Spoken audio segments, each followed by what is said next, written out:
وَإِذَا أَخَذَ اللَّهُ مِيثَاقَ النَّبِيِّينَ স্মরণ করো যখন নবীগণ থেকে আল্লাহ রাব্বুল আলামিন অঙ্গীকার গ্রহণ করলেন। وَإِذْ أَخَذَ اللَّهُ مِيثَاقَ النَّبِيِّينَ আল্লাহ যখন নবীগণ থেকে অঙ্গীকার নিলেন কোন মর্মে? লামা আতাইতুকুম মিন কিতাবিন ওয়া হিকমাহ, আমি তোমাদেরকে কিতাবওয়ালা রাসূল বানাইবো অথবা হিকমতওয়ালা নবী বানায় দিব। নিঃশর্তভাবে নয়, শর্ত মানলে তোমরা এমনটা হবা। শর্তটা হলো এমন, আল্লাহ বলেন সুম্মা জাআকুম রাসূলুন, শর্ত হলো পরে এমন এক নবীর আবির্ভাব ঘটে। আগে না পরে? আরো জোরে, আগে নাকি পরে? পরে এমন এক নবীর আবির্ভাব ঘটবে, ঘটে।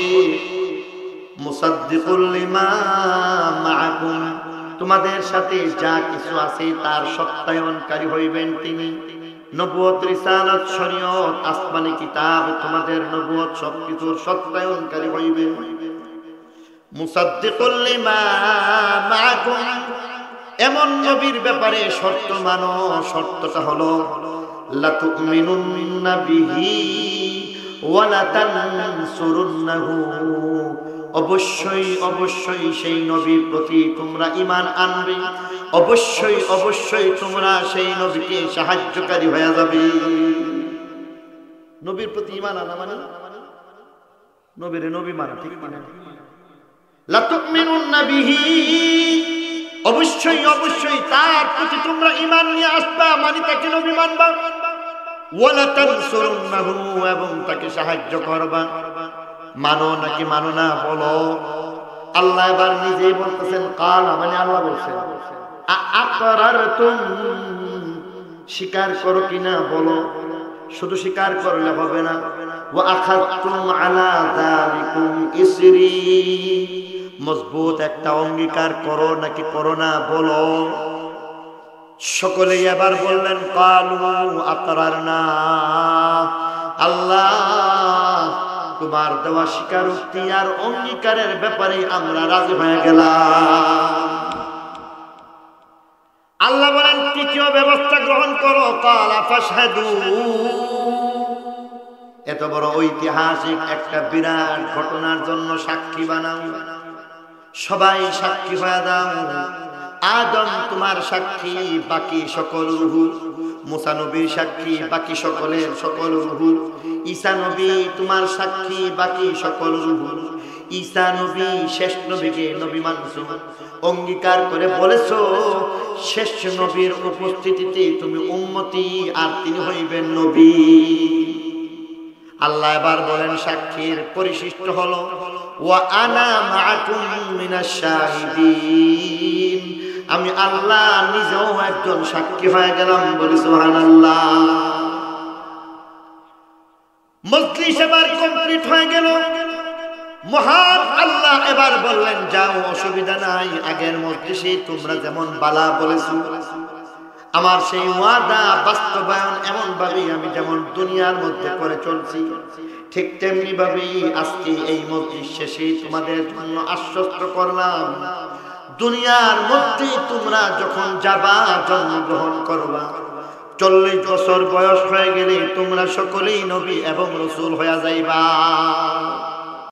আমি আপনাদের সামনে সূরা আলে ইমরান থেকে 81 নম্বর আয়াত তেলাওয়াত করেছি। এখানে খুব গুরুত্বপূর্ণ কিছু কথা বলা হয়েছে। সার সংক্ষিপ্ত কথা আপনাদের সামনে পেশ করতে চাই।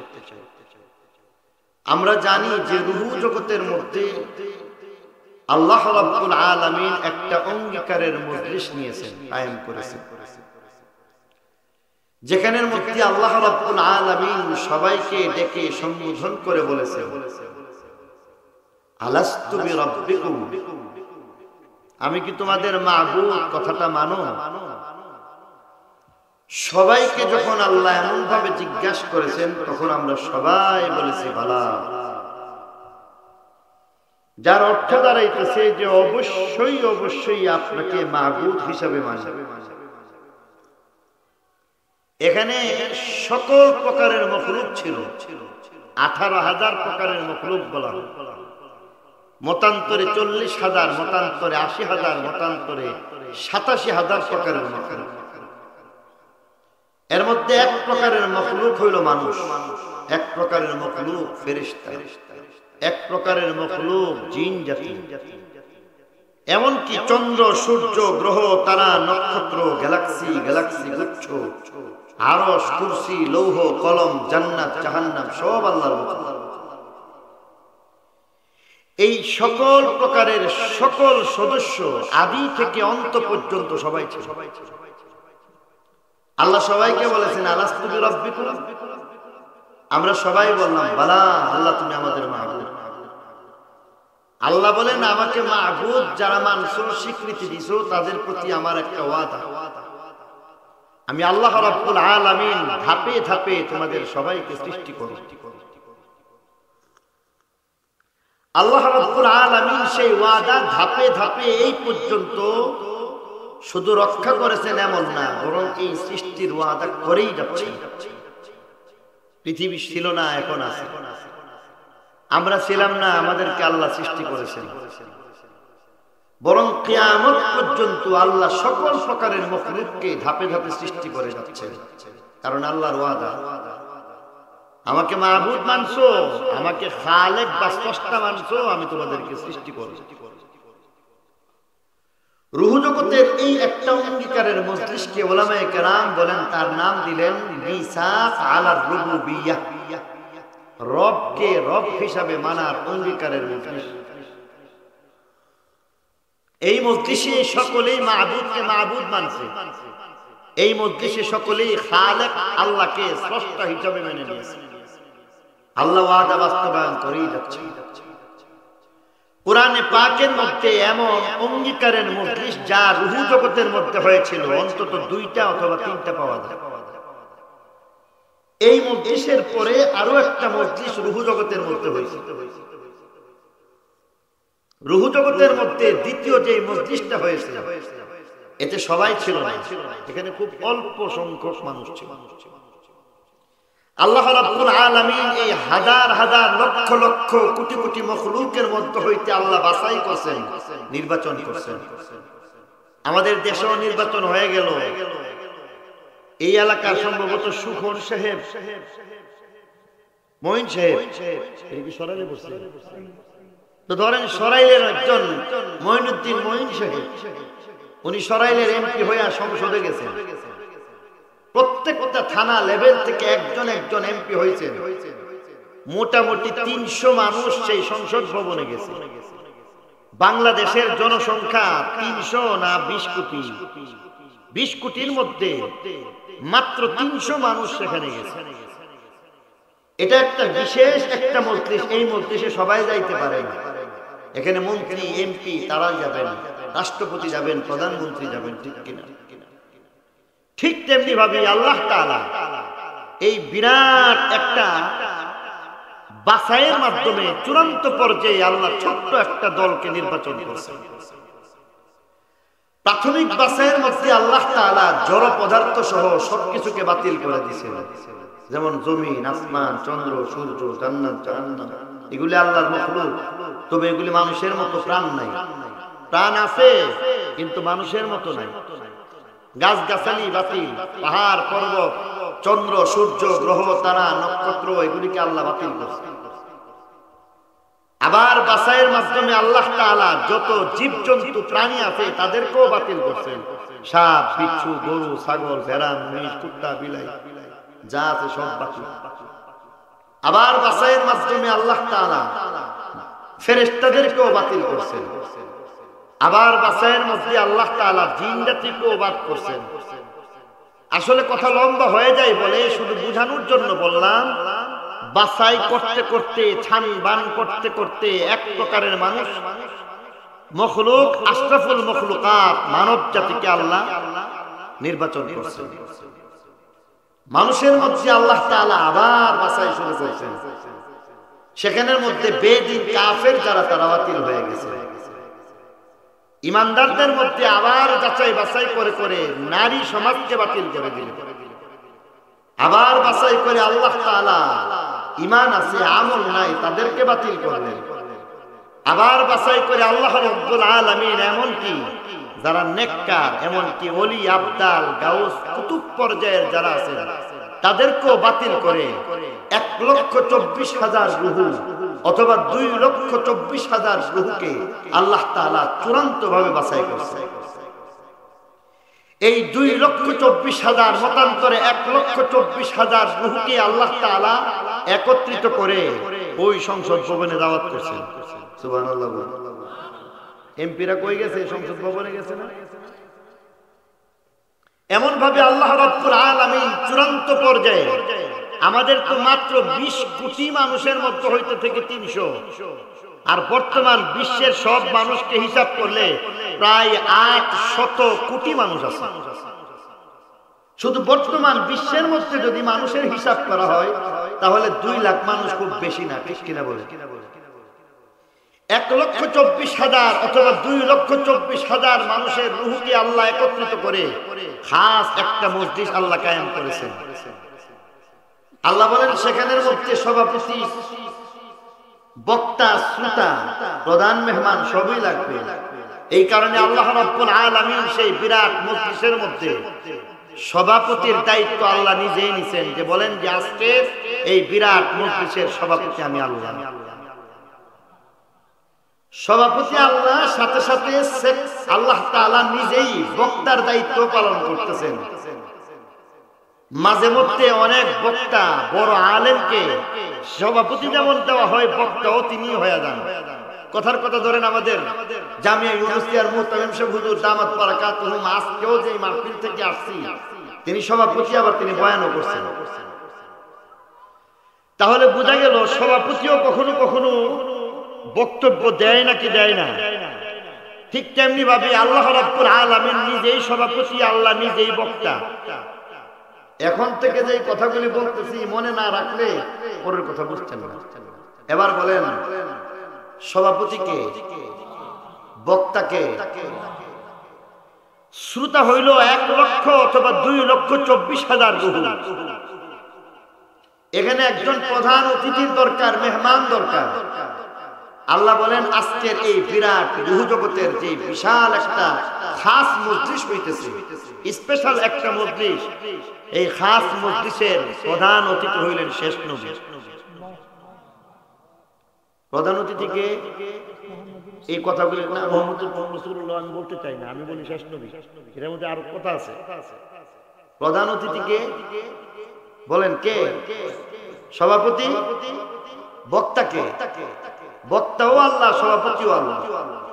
প্রধান অতিথি শেষ নবী।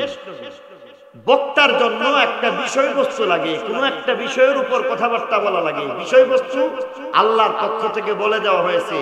বিষয়বস্তু হইল শানে মুস্তাফা সাল্লাল্লাহু আলাইহি ওয়াসাল্লাম। সকালে সুবহানাল্লাহ, আরে সুবহানাল্লাহ, এখনই কই নেবে? এত বড় একটা কথা শোনার পরে সুবহানাল্লাহ বলতে ইচ্ছা করে না? একটু জোরে কোন, আওয়াজ দিয়ে বললে লাভ না লস? আকাশ বাতাস সাক্ষী হয়ে গেল আমার সুবহানাল্লাহ বলা। তো জোরে সুবহানাল্লাহ বলতে পারবেন? বলেন একবার সুবহানাল্লাহ, বলেন আলহামদুলিল্লাহ, বলেন আল্লাহু আকবার। এবার বলেন বিষয়বস্তু শানে মুস্তাফা মানে হইতেছে নবীর শান। আল্লাহ রাব্বুল আলামিন 1,24,000 মতান্তরে 2,24,000 রূহ তাদের সামনে শানে মুস্তাফা নবীজির শান বলেন। সুবহানাল্লাহ। এবার নবীজির শান, মর্তবা, মর্যাদা বর্ণনা করতে গিয়ে অনেকটা হাতে কলমে অনেক কিছু বলে দিতেছেন আল্লাহ। কিছু বললাম আর কিছু হাতে কলমে থাকে কিনা? আল্লাহ রাব্বুল আলামিন এখানের মধ্যে সকল নবী এবং রাসূলগণের যে রূহ আছে তাদেরকে উদ্দেশ্য করে বলতেছেন। 1,24,000 রূহকে উদ্দেশ্য করে বলতেছেন। মতান্তরে 2,24,000 রূহকে লক্ষ্য করে বলতেছেন তোমরা ভাগ্যবান। তোমরা ভাগ্যবান কেন? বলেন যে আমি আল্লাহ রাব্বুল আলামিন তোমাদের প্রত্যেককে নবী অথবা রাসূল বানায় দিব। উপস্থিত যারা আছেন তাদের সবাইকে কি বানাইবেন? নবী অথবা রাসূল। নবী রাসূলের ব্যবধান তো অবশ্যই আমরা বুঝি। নবী সাধারণ নবী, আর রাসূল যার স্বতন্ত্র আসমানি কিতাব এবং শরীয়ত আছে। যেমন হযরত দাউদ আলাইহিস সালাম তিনি হইলেন রাসূল, হযরত সুলাইমান আলাইহিস সালাম তিনি নবী। সুলাইমান আলাইহিস সালাম দাউদ নবীর শরীয়ত মতো চলতো, এই কারণে সুলাইমান নবী, দাউদ রাসূল। ঠিক তেমনি ভাবে বলে দেওয়া হয়েছে তোমরা হয়তো স্বতন্ত্র শরীয়ত, আসমানি কিতাব, নবুয়ত, রিসালাতের মালিক রাসূল হয়ে যাও, আর তা না হলে তোমাদেরকে কম পক্ষে নবী বানায় দিবে। নবীর মর্যাদা আল্লাহর পরে সকল মখলুকের ঊর্ধ্বে। আল্লাহ এবার বলতেছেন যে তোমরা এই মর্যাদা কি নিবা না নিবা না, চাও কিনা বলো। সকল রূহ এক বাক্যে রাজি হয়ে গেছেন, কারণ তারা বুঝতেছেন নবুয়তের মর্যাদা রিসালাতের মর্যাদার চাইতে উত্তম আর মর্যাদা হইতে পারে। যেহেতু এমন এত বড় মর্যাদা আল্লাহ দায়িত্ব আইনা দিতেছে, খুশিতে সবাই আটখানা, আর মনে মনে ভাবতেছেন আমরা কত ভাগ্যবান, চালাকি করে আমরা তো নবী হইতে পারতাম না, রাসূল হইতে পারতাম না। আল্লাহ আমাদেরকে রূহ জগতে একত্রিত করে ডাক দিয়ে এনে তারপরে নবী রাসূল বানাইতেছেন, এর চাইতে বড় ভাগ্যের কথা আর কিছু হইতে পারে না। সবাই বললেন যে আল্লাহ নবী রাসূল হইতে চাই, কোনো অসুবিধা নেই।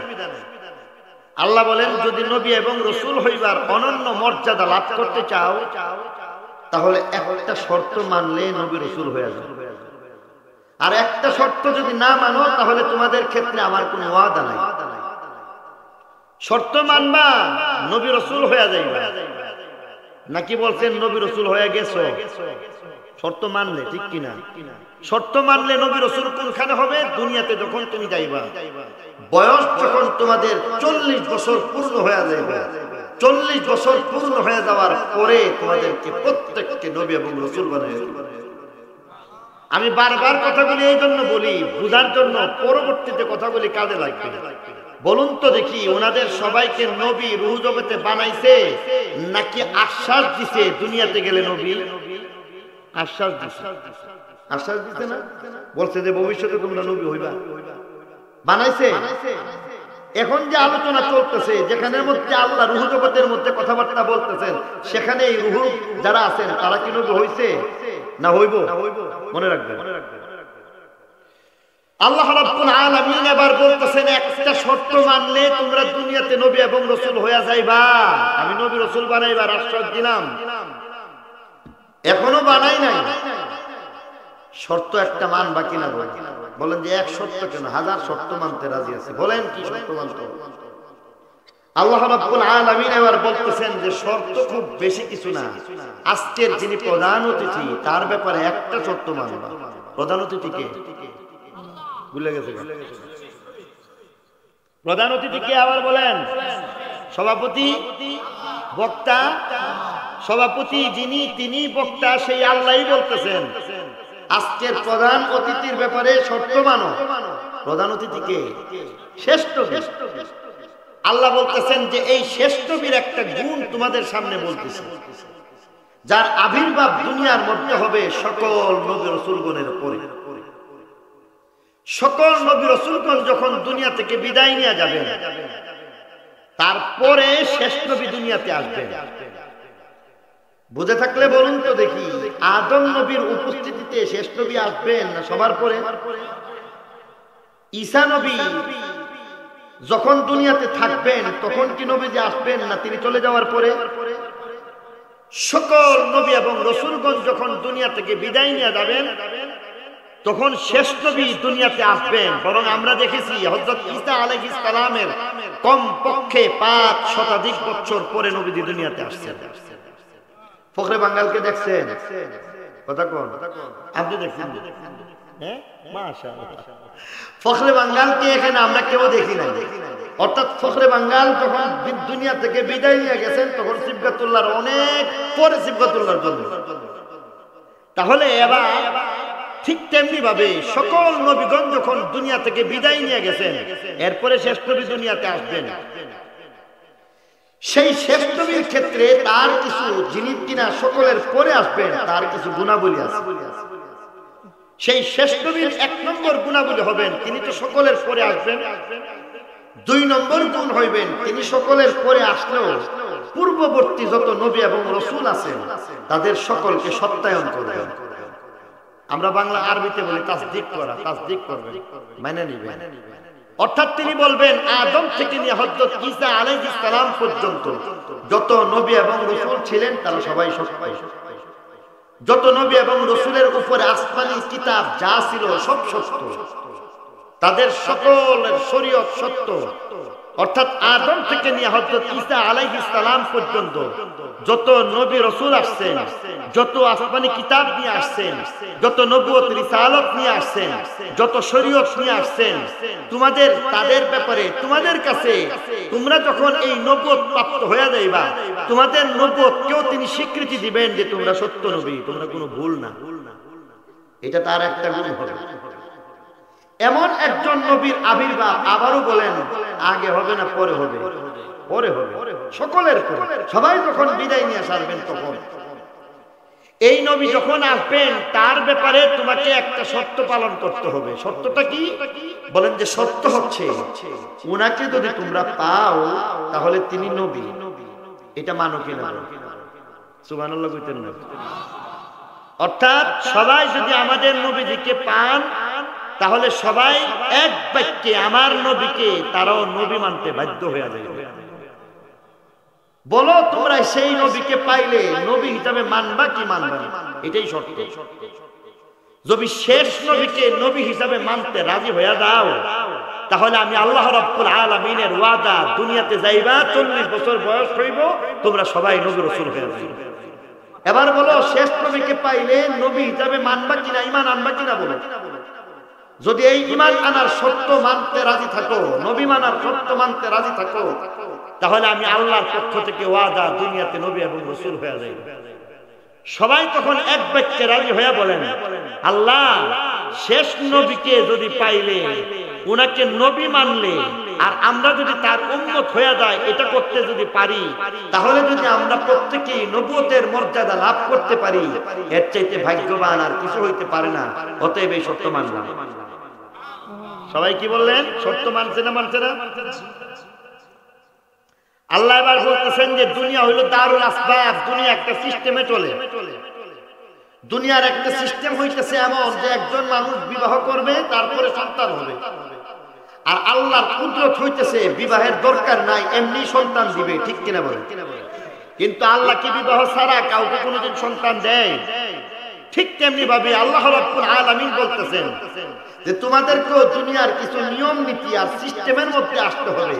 আর এই কারণে তোমরা কি আমার শেষ নবীকে নবী মানছো? বলে যে মানছি। মানলে তোমরা 3টা ব্যবস্থা গ্রহণ করতে হবে। কয়টা ব্যবস্থা? 1 নম্বর ব্যবস্থা স্বীকৃতি দিবা, 2 নম্বর ব্যবস্থা অঙ্গীকার করবা।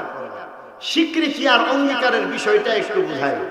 আপনাদের এলাকার কথা জানি না, আমরা তো সৌরা এলাকার মানুষ। আমাদের দাদার বাড়ি সৌর এলাকার মধ্যে আলু ক্ষেত ফুলবাড়ির হুজুর সারা জীবন গেলেছি। আলুর দেশের মানুষ সিহন ছেলের বাদ পড়ছে পেটের মধ্যে, কি যে করস তোরা। এইভাবে হুজুরের মাঝে মধ্যে মজাক করতো, নানা নাতি দাদা নাতি এইভাবে। তো আমাদের চর এলাকার মধ্যে দেখা যায় খুব মারামারি, মামলা মোকদ্দমায় অনেক সময় হয়। আপনাদের এখানে কি হয়? আছে মারামারি হয়? আচ্ছা, যাক আল্লাহ সবাইকে হেদায়েত দান করুক। মামলা মোকদ্দমা যখন হয়ে যায় তখন অনেক সময় সাক্ষী দেয় নাকি দেয় না? আদালতে গিয়ে সাক্ষী দেয়। আদালতে সাক্ষী দিতে গেলেও সেখানে নিয়ম পদ্ধতি মাইনা সাক্ষী দেওয়া লাগে। আদালতের একটা নিয়ম হয়েছে আপনি আগে আপনাকে কিছু কথা পড়ায় দিবেন। যেমন একজন সাক্ষী যখন কাঠগড়ায় দাঁড়ায় হাকিমের পক্ষ থেকে, তখন একজন বলেন যে বলো আমার সাথে, যাহা বলিব সত্য বলিব, সত্য বই মিথ্যা বলিব না। এটা বলে নাকি বলে না? এটা বলে। এখানের মধ্যে দেখেন যাহা বলিব সত্য বলিব, এর নাম স্বীকারোক্তি।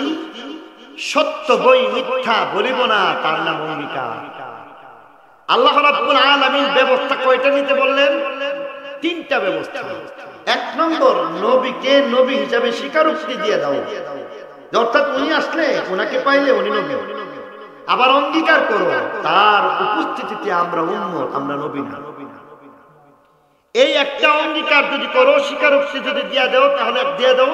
তোমরা এইটা দিতে পারবা কিনা বলো? আল্লাহ রাব্বুল আলামিন যখন প্রশ্ন রাখছেন তখন সেখানের মধ্যে সকল নবী এবং রাসূলগণের রূহ এই অঙ্গীকার আর স্বীকারোক্তি দিতে রাজি হয়ে যায়। এবার সবাই থেকে অঙ্গীকার আর স্বীকারোক্তি নেওয়ার পরে আল্লাহ রাব্বুল আলামিন বলতেছেন এই বিরাট ঐতিহাসিক স্বীকারোক্তি আর অঙ্গীকারের সাক্ষ্য বানানো লাগবে। এটা হইতেছে ৩ নম্বর ব্যবস্থা। অতএব ৩ নম্বর ব্যবস্থার মধ্যে তোমাদের সকলের ক্ষেত্রে সাক্ষী হওয়া লাগবে। অর্থাৎ যত নবী এবং রাসূল তোমরা কিন্তু আমার শেষ নবীকে নবী মানছো, এর সাক্ষী হয়ে যাও। সাক্ষী কতজন? বলেন যে ১,২৪,০০০, মতান্তরে ২,২৪,০০০ সাক্ষী হয়ে যাও। এটা আবার কেমনে? উদাহরণের মাধ্যমে বুঝি। একটা ওয়াদা করে ফেলি, নামাজ ছাড়তাম না, কে কে রাজি আছেন? সবাই আপুরা, যারা রাজি এরা আপুরা, সবাই রাজি নামাজ ছাড়বো না ইনশাআল্লাহ। এই যে আমি যে বললাম যে নামাজ ছাড়তাম না, এটার সাক্ষী কেবল মুক্তামিম সাহেব না সবাই? হুজুরে বলছেন নামাজ ছাড়তাম না, সাক্ষী ৩ জন না সবাই? ওই কোনার মধ্যে এক ভাই হাত উঠাইছে, উনিও ওয়াদা করছেন নামাজ ছাড়বো না, সাক্ষী বাকি সবাই, ঠিক কিনা বলেন? সেই কোনার মধ্যে যেমন বলছে নামাজ ছাড়তাম না, সাক্ষী যেমন সবাই, ঠিক তেমনি ভাবে আল্লাহ রাব্বুল আলামিন সবাই থেকে এমন ভাবে সাক্ষী বানায় দিতেন আর বলতেছেন যে শোনো আদম, তুমি কিন্তু আমার নবীকে নবী মানছো, সাক্ষী ১,২৪,০০০ অথবা ২,২৪,০০০। ইব্রাহিম, তুমি কিন্তু শেষ নবীকে নবী মানছো, সাক্ষী ১,২৪,০০০ অথবা ২,২৪,০০০ সাক্ষী। মুসা, তুমি কিন্তু শেষ নবীকে পাইলে নবী হিসাবে মাইনা নিছো, এর সাক্ষী ১,২৪,০০০ অথবা ২,২৪,০০০। ঈসা নবী, তুমিও কিন্তু শেষ নবীকে বলছো ওনাকে পাইলে তিনি নবী, তোমার নবুয়ত চলবে না, সাক্ষী হইল ১,২৪,০০০ অথবা ২,২৪,০০০ সাক্ষী। সাথে আল্লাহ বলতেছেন ওয়া আনা মাআকুম মিনাশ শাহিদিন, আমি আল্লাহ নিজেও সাক্ষী। সুবহানাল্লাহ। এতটুকু পর্যন্ত আলোচনা যেটা করলাম এটাই কোরআন শরীফের আয়াতের মধ্যে আছে। সূরা আলে ইমরান ৮১ নম্বর আয়াতের মধ্যে আল্লাহ বলেন ওয়া ইযা খাযাল্লাহু মিসাকান নাবিয়্যিন, স্মরণ করো যখন নবীগণ থেকে আল্লাহ রাব্বুল আলামিন অঙ্গীকার গ্রহণ করলেন। وَإِذْ أَخَذَ اللَّهُ مِيثَاقَ النَّبِيِّينَ, আল্লাহ যখন নবীগণ থেকে অঙ্গীকার নিলেন কোন মর্মে? লামা আতাইতুকুম মিন কিতাবিন ওয়া হিকমাহ, আমি তোমাদেরকে কিতাবওয়ালা রাসূল বানাইবো অথবা হিকমতওয়ালা নবী বানায় দিব। নিঃশর্তভাবে নয়, শর্ত মানলে তোমরা এমনটা হবা। শর্তটা হলো এমন, আল্লাহ বলেন সুম্মা জাআকুম রাসূলুন, শর্ত হলো পরে এমন এক নবীর আবির্ভাব ঘটে। আগে না পরে? আরো জোরে, আগে নাকি পরে? পরে এমন এক নবীর আবির্ভাব ঘটবে, ঘটে। মুসাদ্দিকুল লিমা মাআকুম, তোমাদের সাথে যা কিছু আছে তার সত্যায়নকারী হইবেন তিনি। নবুয়ত, রিসালাত, শরীয়ত, আসমানি কিতাব, তোমাদের নবুয়ত সবকিছুর সত্যায়নকারী হইবে। মুসাদ্দিকুল লিমা মাআকুম, এমন নবীর ব্যাপারে শর্ত মানো। শর্তটা হলো লা তুমিনুন্না বিহি ওয়া লা তানসুরুন্নাহু, অবশ্যই অবশ্যই সেই নবীর প্রতি তোমরা ঈমান আনবে, অবশ্যই অবশ্যই তোমরা সেই নবীকে সাহায্যকারী হয়ে যাবে। নবীর প্রতি ঈমান আনা মানে নবীরে নবী মানা, ঠিক মানে? লা তুমিনুন্না বিহি, অবশ্যই অবশ্যই তার প্রতি তোমরা ঈমান নিয়ে আসবা, মানে তাকে নবী মানবা। ওয়া লা তানসুরুন্নাহু, এবং তাকে সাহায্য করবা। মানো নাকি মানো না বলো। আল্লাহ এবার নিজেই বলতেছেন কালা, মানে আল্লাহ বলছেন আকরারতুম, স্বীকার করো কিনা বলো। শুধু স্বীকার করলে হবে না। ওয়া আখাযতুম আলা যালিকুম ইসরি, মজবুত একটা অঙ্গীকার করো নাকি করো না বলো। সকলেই এবার বললেন কালু আকরারনা, আল্লাহ তোমার দেওয়া স্বীকারোক্তি আর অঙ্গীকারের ব্যাপারে আমরা রাজি হয়ে গেলাম। আল্লাহ বলেন তৃতীয় ব্যবস্থা গ্রহণ করো। কালা ফাশহাদু, এত বড় ঐতিহাসিক একটা বিরাট ঘটনার জন্য সাক্ষী বানাও, সবাই সাক্ষী হয়ে দাও। আদম তোমার সাক্ষী, বাকি সকল রূহ। মুসা নবীর সাক্ষী, বাকি সকলের সকল রূহ। ঈসা নবী তোমার সাক্ষী, বাকি সকল রূহ। ঈসা নবী শেষ নবীকে নবী মানছো, অঙ্গীকার করে বলেছো শেষ নবীর উপস্থিতিতে তুমি উম্মতি, আর তিনি হইবেন নবী। আল্লাহ এবার বলেন সাক্ষীর পরিশিষ্ট হলো ওয়া আনা মাআকুম মিনাশ শাহিদিন, আমি আল্লাহ নিজেও একজন সাক্ষী হয়ে গেলাম। বলি সুবহানাল্লাহ। মজলিস এবার কমপ্লিট হয়ে গেল। মহান আল্লাহ এবার বললেন যাও, অসুবিধা নাই, আগের মজলিসে তোমরা যেমন বালা বলেছো, আমার সেই ওয়াদা বাস্তবায়ন এমন ভাবেই আমি যেমন দুনিয়ার মধ্যে করে চলছি, ঠিক তেমনি ভাবেই আজকে এই মজলিস শেষে তোমাদের জন্য আশ্বস্ত করলাম, দুনিয়ার মধ্যে তোমরা যখন যাবা, জন্মগ্রহণ করবা, 40 বছর বয়স হয়ে গেলে তোমরা সকলেই নবী এবং রাসূল হয়ে যাইবা। যাও, 40 বছর হইলে তোমরা সবাই নবী রাসূল হয়ে যাইবা। এবার বলেন হয়ে গেছে না হইব? আরো জোরে ব্যবধান বুঝেন। প্রধান অতিথি যেন কে আসিল? আবার কোন কে প্রধান অতিথি যেন কে ছিল? শেষ নবী না মুহাম্মদ বিন আব্দুল্লাহ? না, শেষ নবী। কে? শেষ নবী। তার মানে কি দাঁড়াইতেছে? এরা এখনো নবী হইছে না, প্রসেস চলতেছে, আর আমার নবী আগেই নবী হয়ে গেছে। সুবহানাল্লাহ কইেন না। আরো জোরে কোন, আরো জোরে বলতে হবে।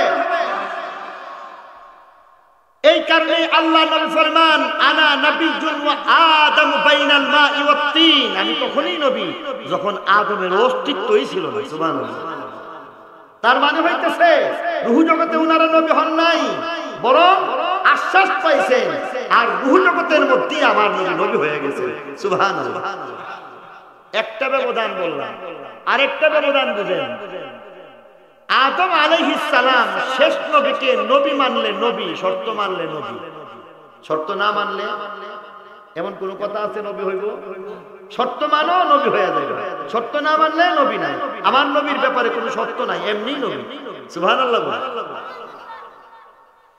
মেরে মুহতারাম দোস্ত বুজুর্গ, এখানের মধ্যে আরো অনেক কথা আছে, সেই সব কথা আমি শেষ করতে পারবো না, কারণ মূল আলোচনা শেষ করতে হবে। রাত অনেক হয়ে গেছে বিধায় আমি আলোচনায় চলে যেতে চাই।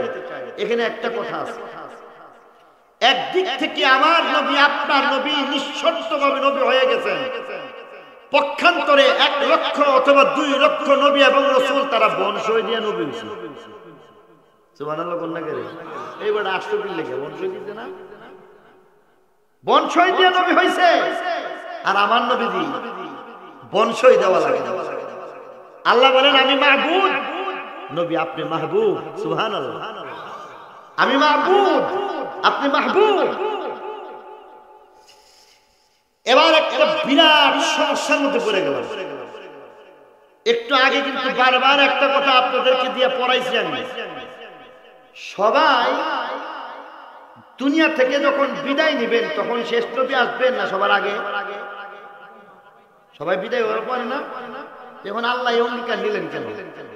কারণ আল্লাহ এই অঙ্গীকার নেওয়ার দ্বারা কোনো লাভ নেই। পক্ষে তো আল্লাহ নবী সকল নবীগণ যখন চলেই গেছে, তাহলে আল্লাহ নবীর সাথে আদম নবীর সাক্ষাতের ব্যবস্থা আছে, মুসা নবীর সাক্ষাতের ব্যবস্থা আছে, শেষ নবীর সাথে 1,24,000 অথবা 2,24,000 নবী রাসূলগণের সাক্ষাতের ব্যবস্থা আছে তো নাই?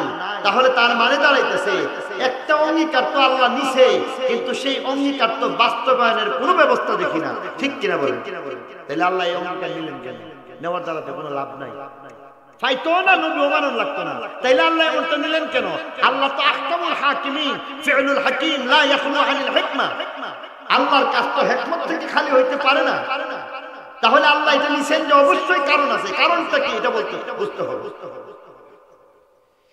কারণটা হইতেছে যে আল্লাহ রাব্বুল আলামিন যে অঙ্গীকার করছিল যে শেষ নবীকে পাইলে তার নবী মানবো, সবাই কইছে কিনা? আবার অঙ্গীকার করছে আমাদের নবুয়ত চলবে না, ওনার নবুয়ত, রিসালাত, শরীয়ত, আসমানি কিতাব চলবে, আমাদেরটা চলবে না। অঙ্গীকার করছে কিনা? এই অঙ্গীকার বাস্তবায়নের জন্য আল্লাহ দুইটা ব্যবস্থা করছে। ব্যবস্থা কয়টা? দুইটা ব্যবস্থার মধ্যে এক নম্বর ব্যবস্থা ডাইরেক্ট, দুই নম্বর ব্যবস্থা ইনডাইরেক্ট। ডাইরেক্ট একটা ব্যবস্থা হইতেছে যেমন যে আল্লাহ রাব্বুল আলামিন 1,24,000 মতান্তরে 2,24,000 নবী এবং রাসূলগণের মধ্য হইতে একজন প্রতিনিধি বানাইছে, তার নাম হযরত ঈসা আলাইহিস সালাম। তার নাম কি? এবার জোরে বলা লাগবে, ইমানি আওয়াজে বলা লাগবে, ঈসা আলাইহিস সালাম জিন্দা না মুর্দা? আরো জোরে, আরো জোরে। হযরত ঈসা আলাইহিস সালাম জিন্দা, চতুর্থ আসমানে, ঠিক কিনা বলেন? খ্রিস্টান বলে মুর্দা, কাদিয়ানি বলে মুর্দা, মওদুদি বলে মুর্দা। অতএব তারা ভ্রান্ত, তারা কোরআনের বিপক্ষের শক্তি, ঠিক কিনা জোরে বলেন? কাদিয়ানির যেমন সমর্থন করতে পারি না, যেমন ভাবে শিয়াদের সমর্থন করতে পারি না, যেমন ভাবে খ্রিস্টানদের সমর্থন করতে পারি না, মওদুদি জামাতেরও সমর্থন করা যায় না, ঠিক কিনা জোরে বলেন? মেরে মুহতারাম দোস্ত বুজুর্গ, সেখানের মধ্যে এবার আমাদের আহলে সুন্নাত ওয়াল জামাতের আকীদা বিশ্বাস, হযরত ঈসা আলাইহিস সালাম চতুর্থ আসমানে সশরীরে জীবিত অবস্থায় আছেন নাকি নাই? কোরআন শরীফের মধ্যে আছে নাকি নাই? ওয়ামা কাতালুহু ওয়ামা সালাবুহু ওয়ালাকিন শুববিহা লাহুম বলা হয়েছে। ওই সমস্ত বেদিন কাফেরের দল হযরত ঈসা আলাইহিস সালামকে অবশ্যই হত্যা করে নাই, অবশ্যই তাকে শুলিতে চড়াই নাই, বরং তাদের মধ্যে হইতে একটাকে ঈসা নবীর মতো বানায় দেওয়া হয়েছে। আর এরা ঈসা নবী ভাববা তাদের নিজেরা মানুষকে মারছে, ঠিক কিনা জোরে বলেন? আর আল্লাহ নবী হযরত ঈসা আলাইহিস সালাম চতুর্থ আসমানের মধ্যে আল্লাহ উঠায় নিয়ে গেছেন, ঠিক কিনা বলেন? আল্লাহ রাব্বুল আলামিন হযরত ঈসা আলাইহিস সালামকে কিয়ামতের প্রাক্কালে আবার দুনিয়াতে প্রেরণ করবেন। হাদিস শরীফের মধ্যে আল্লাহর নবী বলে গেছেন, দামেস্কের জামে মসজিদের মিনারার মধ্যে তিনি অবতরণ করবেন।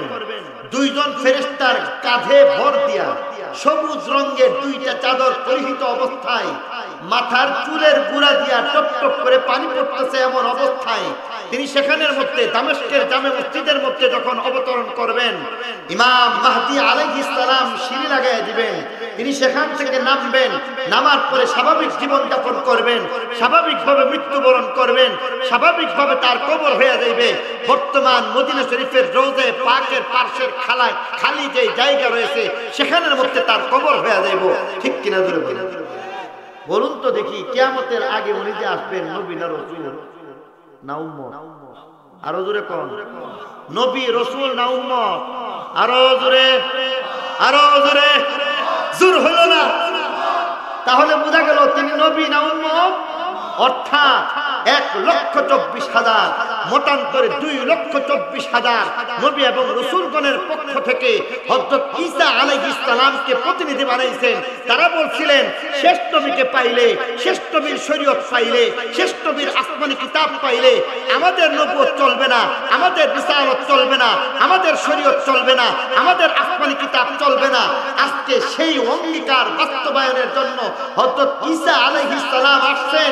তবে বলেন আমার তৌরাত কিতাব চলবে না, আমার তৌরাত কিতাবের শরীয়ত চলবে না, আমার নবুয়ত রিসালাত চলবে না, বরং শেষ নবী, শ্রেষ্ঠ নবী আহমদে মুজতবা মুহাম্মদ মুস্তাফা সাল্লাল্লাহু আলাইহি ওয়াসাল্লাম, উনার উপরে যে কোরআন নাযিল হয়েছে, কোরআনের শরীয়ত মোতাবেক তিনি সেখানের মধ্যে নামাজ পড়বেন। আর তার মতেই সেই 1,24,000 মতান্তরে 2,24,000 নবী রাসূলের পক্ষ থেকে সেই অঙ্গীকার বাস্তবায়নের ডাইরেক্ট ব্যবস্থা।